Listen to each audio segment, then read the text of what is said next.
Australia से बहुत बड़ी अपडेट्स आ रही हैं। नई माइग्रेशन पॉलिसी जो कि उनके प्राइम मिनिस्टर ने अनाउंस की है, उससे एक बहुत बड़ा इम्पैक्ट आने वाला है, स्पेशली स्टूडेंट वीज़ा के ऊपर भी। वो क्या क्या चेंजेस है, क्या क्या अनाउंसमेंट्स किए हैं, वो मैं आपको इस वीडियो में बताऊंगा। Bells Overseas, the sound of your future.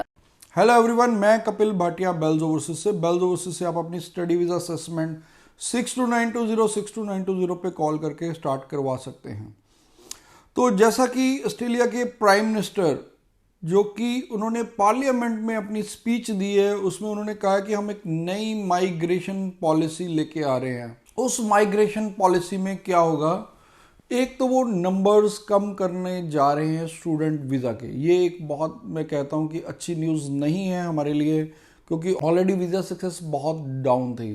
तो इसके ऊपर अब ये नई अनाउंसमेंट आ गई, जो कि अब जुलाई इनटेक से मोस्ट प्रोबेबली ये जो सारी इन्होंने अनाउंसमेंट्स की है वो इफेक्ट होगी। आई होप कि फैब इनटेक पे ये ना हो, क्योंकि फैब इनटेक तो एज यूजुअल चले।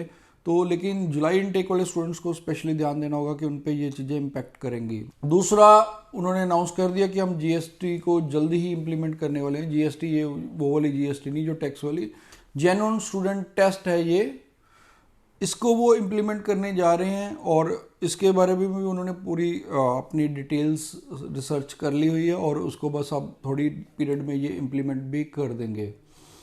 तो जो पहले क्राइटेरिया था, आप सबको पता कि जीटी क्राइटेरिया, उसको ही रिप्लेस कर रहा है जीएसटी। अब जो मेन जो उनकी माइग्रेशन पॉलिसी है उसको हमें समझना पड़ेगा। अब उन्होंने उसके ऊपर कैपिंग कर दी है। कैपिंग का मतलब क्या है कि पर्टिकुलरली कंट्री वाइज उन्होंने कैपिंग करनी कि इस कंट्री से हमने इतने स्टूडेंट्स लेने हैं। और जो कि स्टूडेंट्स ज़्यादातर आपको पता है मेलबर्न, सिडनी, ब्रिस्बेन जा रहे हैं। अब वो उस पर भी वो कंटेन करेंगे। उसको कंटेन कैसे करेंगे कि वो चाहते हैं कि पूरे ऑस्ट्रेलिया में ही स्टूडेंट्स जाएं। तो वो भी अब मेलबर्न, सिडनी या ब्रिस्बेन का एक कोटा फिक्स हो जाएगा कि उतनी कैपिंग पे इतने ही स्टूडेंट्स वहाँ जा सकेंगे। बाकियों को एरिया स्पेसिफिक चूज़ करना पड़ेगा, डिफरेंट एरिया।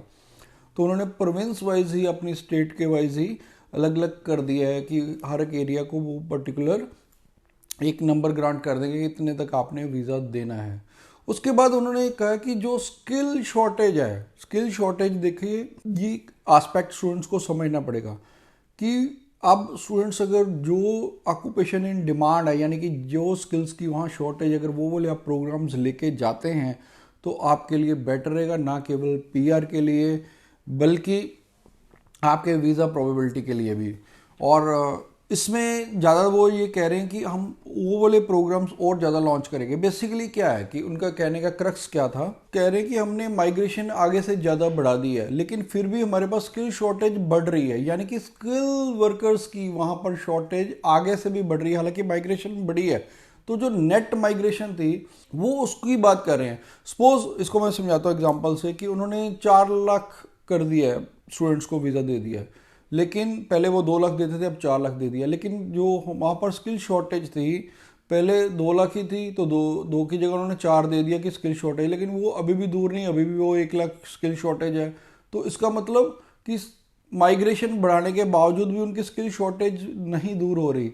उसका रीज़न है कि वो पर्टिकुलरली उस स्किल सेट के स्टूडेंट्स वहाँ नहीं जा रहे जो उनको रिक्वायर्ड है। तो वो वही कह रहे कि हमारी इमिग्रेशन पॉलिसी में कुछ लूप होल्स हैं जो कि स्टूडेंट्स भी पहले बेनिफिट उठाते थे, और उसको भी अब वो बंद करेंगे। जो जैसे पहले टूरिस्ट या विजिटर वीज़ा पे जाके स्टडी वीज़ा में परमिट कर लिया, या स्टडी वीज़ा में एक बार स्टडी वीज़ा के बाद वर्क परमिट लेके फिर से दोबारा जो स्टडी कर लेते हैं, वो भी वो कह रहे हैं उसको भी हम बंद करेंगे। तो कुल मिला के क्रक्स ये है कि आने वाले टाइम में अब ऑस्ट्रेलिया और डिफ़िकल्ट होने जा रहा है। तो अब वैसे मैं स्टूडेंट्स उनको ही रिकमेंड करता हूँ जिनके पास जेन्युइन फंड्स हैं।